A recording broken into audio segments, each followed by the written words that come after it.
damos la bienvenida a Juan Carlos Núñez, director de la Fundación Jubileo. Muy buenos días, ¿cómo está Juan Carlos? Muy buenos días, un gusto estar en su programa. Muchísimas gracias. Y ya se viene el debate presidencial 2020 para este 4 de octubre y la Fundación Jubileo justamente es una de las instituciones que está en la parte organizativa de este evento esperado. Cuéntenos cuáles son los detalles y cómo están los preparativos. Bueno, yo creo que todo está organizándose adecuadamente. Hemos logrado, creo, la confirmación prácticamente de todos los candidatos.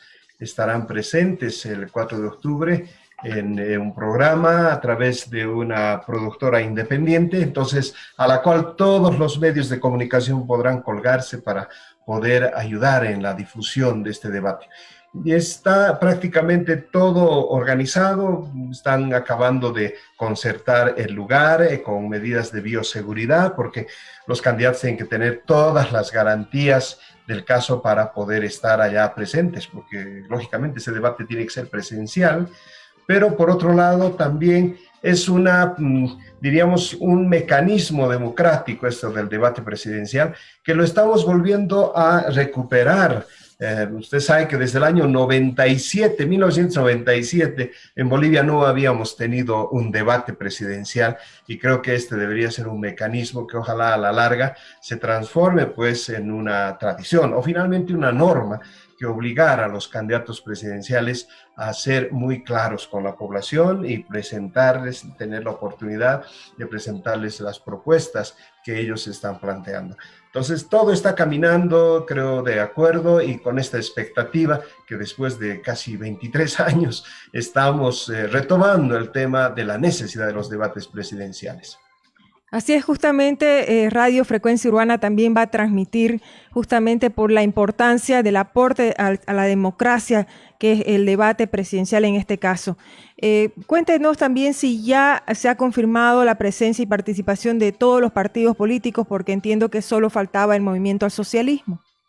Sí, entiendo que ya están en los últimos acuerdos, es decir, ya de hecho estarían los 7 candidatos, ¿no? Sin la señora Áñez, que ya pues, prácticamente renunció a la candidatura, estarán en todos los 7 y eso nos permitirá un adecuado acomodo de toda la organización. Habrán gente que dirigirá el debate, comunicadores que a través de la Asociación Nacional de Periodistas también han hecho una consulta y entiendo que han sido seleccionados para esta tarea tan importante.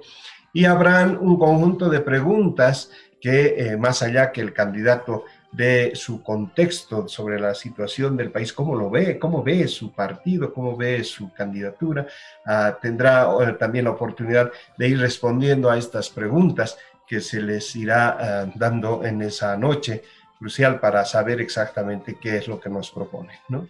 Entonces, Luis Arce Catacora del MAS estará presente en el debate. Sí, y lógicamente con todas las confirmaciones estará ya presente. Lo vamos a esperar hasta el final, pero entiendo que esto ya está prácticamente casi solucionado, ¿no?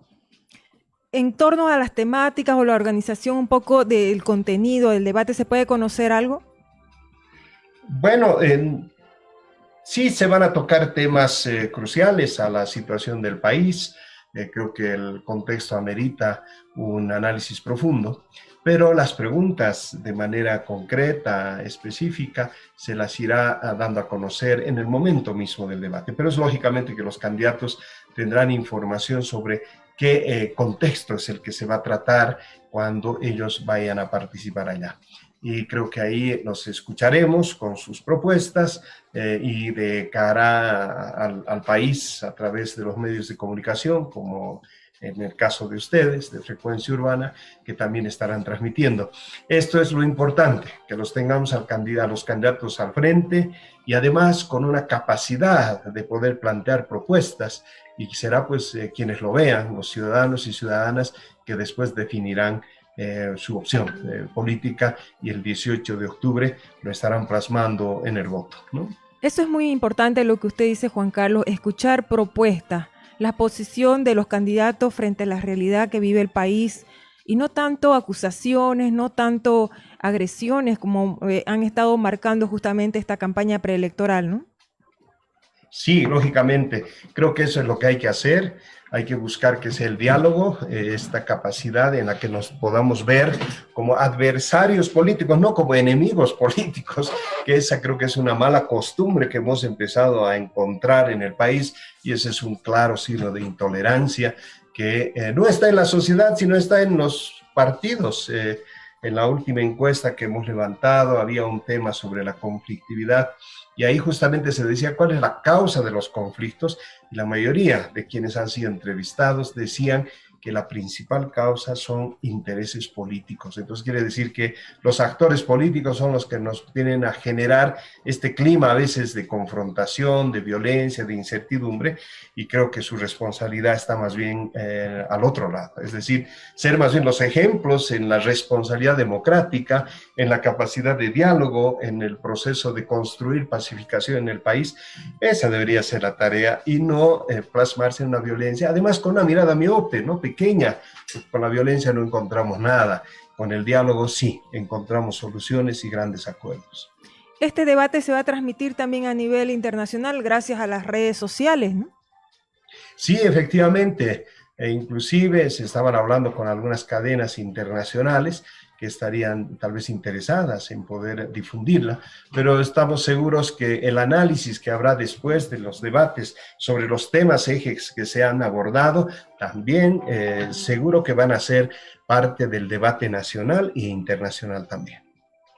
Juan Carlos, usted como director de la Fundación Jubileo, hablando ya un poco del tema de la encuesta que publicó Jubileo justamente a mediados de, hace el 16 de septiembre, la Fundación Ajá. Jubileo publicó esta encuesta que movió el tablero electoral. Por primera vez, Yanine Áñez apareció en un cuarto lugar por debajo de Luis Fernando Camacho y el porcentaje del MAS superó el 40%. ¿Usted pensó en algún momento que estas cifras iban a ser determinantes en el escenario electoral?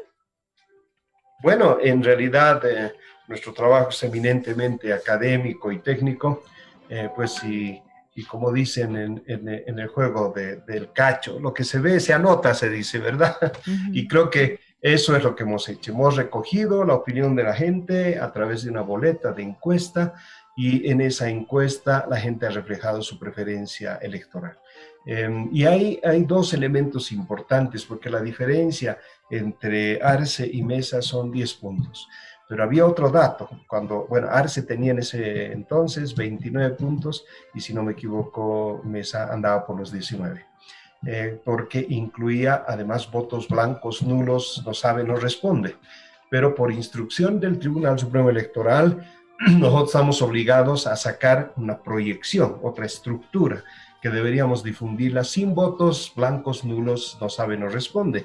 Y por eso sale ese crecimiento de Arce de 40 puntos y una diferencia de casi 14 con Mesa. Pero esa es una proyección y eso nos obliga a hacerlo el reglamento de las empresas encuestadoras que está establecida en la ley electoral. ¿Y esto por qué se hace? Porque así funciona el momento de las elecciones. Cuando ya acabemos de votar, se cierren las mesas y se haga todo el tema del cómputo final, pues ahí se desagrega todo lo blanco o nulo que vale cero prácticamente, ¿no? Entonces, por eso se hace ese ejercicio. Y a veces hay gente que ha tomado eso como una referencia, como si fuera 40 exactamente lo de Arce en ese momento, y que no es un tema real.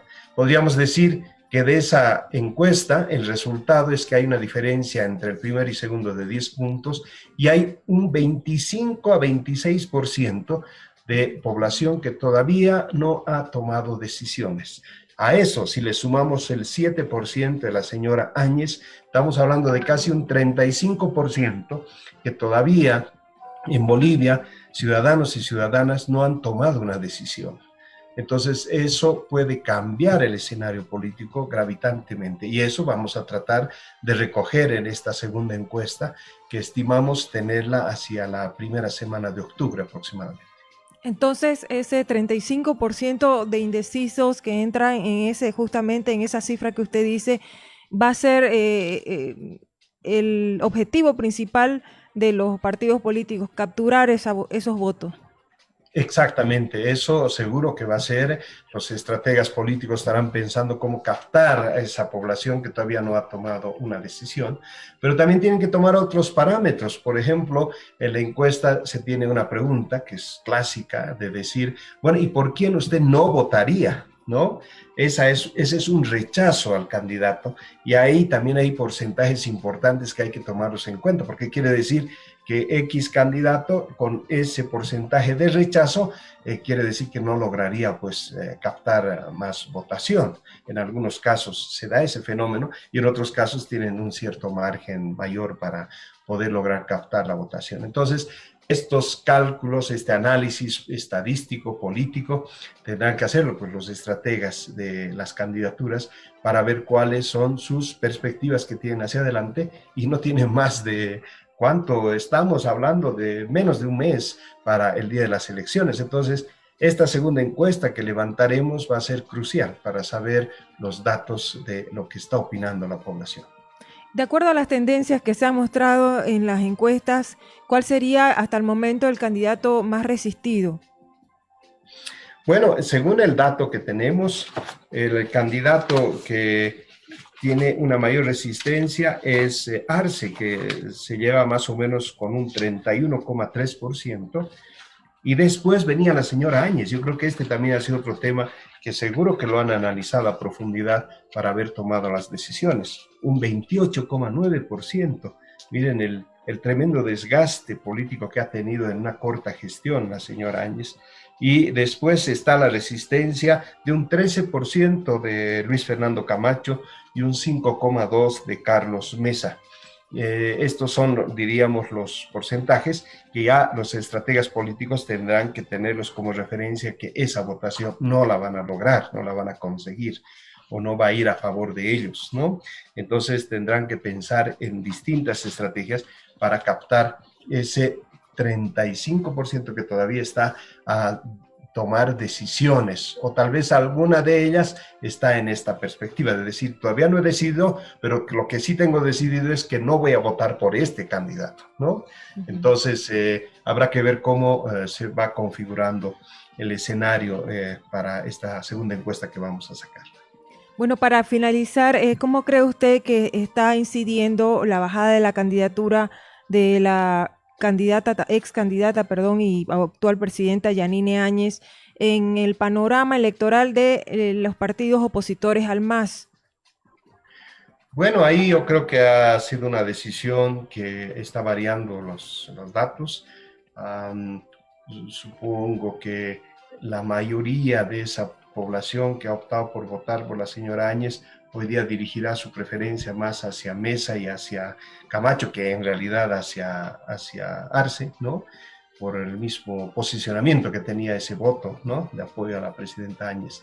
Entonces, eso también va a variar seguro las expectativas hacia adelante y entonces tenemos dos escenarios ahí, o sea, o gana Arce, pero y tal vez yendo a una segunda vuelta, o Mesa yendo a una segunda vuelta, o alguno de ellos no creo que logren llegar a ganar en una primera vuelta. Habrá que ver, es fundamentalmente ya la población es la que toma la decisión de su voto y creo que eso es muy importante este 18 de octubre. Pese a la pandemia, pese a los problemas que tenemos en el país, sociales, conflictos, creo que la gente, y quiero reiterar y recalcar el resultado de nuestra encuesta, de la primera encuesta, ha indicado que en un 85% sí va a ir a votar, va a estar el día de las elecciones. Esperemos que esto de la pandemia vaya reduciéndose, no tengamos un alto riesgo en ese momento y todo vaya en bien, cuidando todas las medidas de bioseguridad y que la población pueda emitir su voto y así también podamos tomar decisiones. Así como la pandemia está enfrentándonos, la crisis política e institucional también está presente y pienso que las elecciones es una manera de buscarle una salida, no las soluciones, porque no es la panacea total el tema electoral el día de las elecciones, pero sí poder tener y contar con un gobierno que finalmente elegido democráticamente y ojalá con capacidad de diálogo y concertación con todos, podamos enfrentar los grandes retos que tenemos en Bolivia y que, bueno, ya los estamos viviendo, ¿no? Una posible recesión económica, sigue la crisis sanitaria y una crisis política institucional que hay que volver a reconstruir la institucionalidad del Estado boliviano. ¿Para cuándo ratifiquemos, por favor, la fecha? ¿Para cuándo va a estar la próxima encuesta de jubileo? Sí, en realidad la primera semana de octubre aproximadamente. Yo creo que hasta el 7, 8, tal vez de octubre tendremos ya información procesada y la podemos difundir en esos días, ¿no? Es cierto que por las normas no podríamos pasarnos del 11 de octubre, que normalmente es una semana antes, que ya prácticamente se prohíbe cualquier tipo de difusión de estudios de opinión. Entonces tenemos que tener cuidado de no estar cayendo en el límite, ¿no? Bueno, muchísimas gracias a Juan Carlos Núñez, director de la Fundación Jubileo, por la entrevista, y les ratifico justamente la participación de la Radio Frecuencia Urbana para el debate presidencial 2020 del domingo 4 de octubre. Nos interesa fortalecer la democracia con actividades como esta.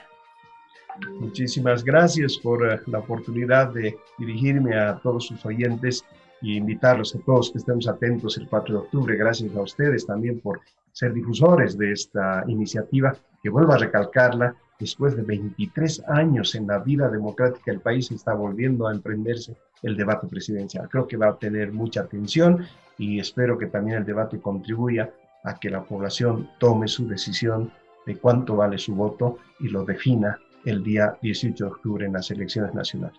Muchísimas gracias. Gracias, buenos días.